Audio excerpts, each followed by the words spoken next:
नगर पालिका परिषद द्वारा अतिक्रमण जब सड़कों से हटाया जाता है तो खबर होती है। अतिक्रमण जब सड़कों से उठाकर बस स्टैंड के अंदर होने लगे तो भी खबर होती है।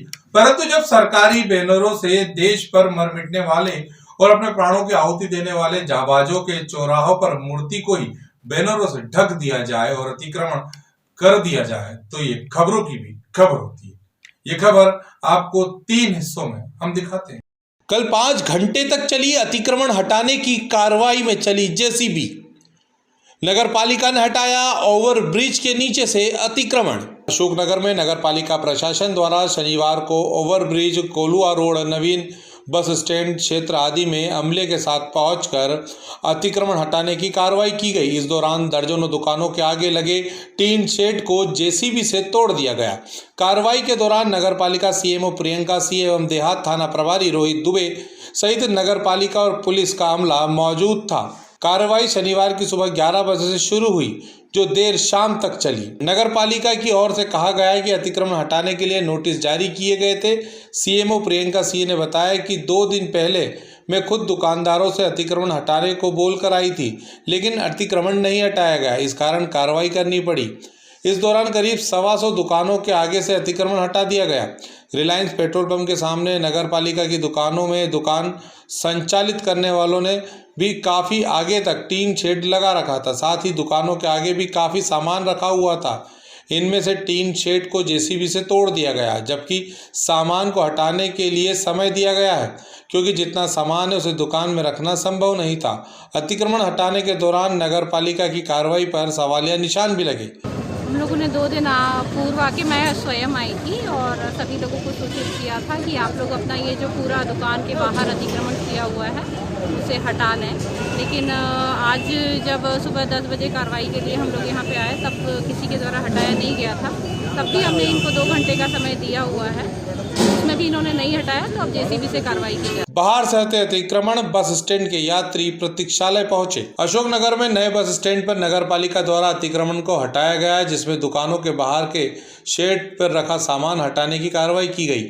एक और स्टैंड के बाहर से अतिक्रमण हटाया जा रहा था तो दूसरी ओर बाहर रखा सामान बस स्टैंड के यात्री प्रतीक्षालय में एक खाने की होटल के पास अतिक्रमण करते हुए अपनी सीमेंट की चादरें रखी ली थी। जब इस मामले में बस स्टैंड में होटल मालिक से पूछा गया तो उसका कहना है कि ये चादर बाहर जो अतिक्रमण हटा है उसकी है, जो किसी व्यापारी ने रख दी है। किसकी रखी भाई? रोड पे दुकान है। क्या नाम है? नाम तो पता नहीं है। रोड पे ये तुझे परमिशन लेके रखी क्या उन्होंने?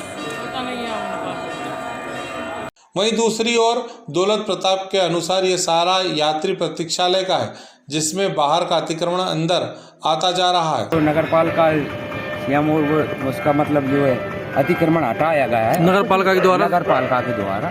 तो कुछ लोगों ने अब वहाँ से सामान हटाकर यहाँ पर भी रख लिया गया है। तो यहाँ वो अतिक्रमण हटा थोड़ी हुआ, यात्रियों के लिए और असुविधा का कारण बना।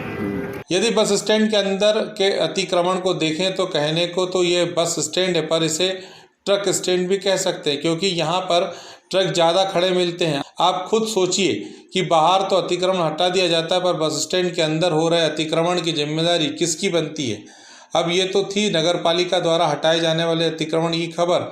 अब इसी के साथ बड़ी खबर ये है कि राणा शशिंद्र चौराहे पर मूर्ति के चारों तरफ लाडली बहन योजना के ये बड़े बड़े बैनर लगा दिए गए। आखिर ये अतिक्रमण नहीं तो और क्या है। और खबरों की खबर तो ये है कि मूर्ति के चारों ओर इन बैनरों को नगर पालिका ने नहीं हटाया, बल्कि कांग्रेस के कार्यकर्ताओं द्वारा हटाया गया है। राणा शशिंद्र जैसे महान विभूति की मूर्ति के चारों ओर हुए अतिक्रमण को मुक्त कर राष्ट्रगान भी किया गया और अतिक्रमण हटा रहे अधिकारियों को आईना भी दिखाया गया।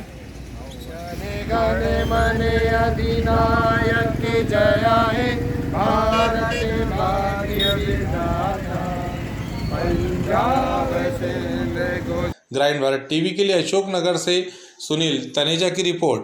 खबरों में बने रहने के लिए ग्रामीण भारत टीवी को सब्सक्राइब कीजिए और बेल आइकॉन दबाना ना भूलें।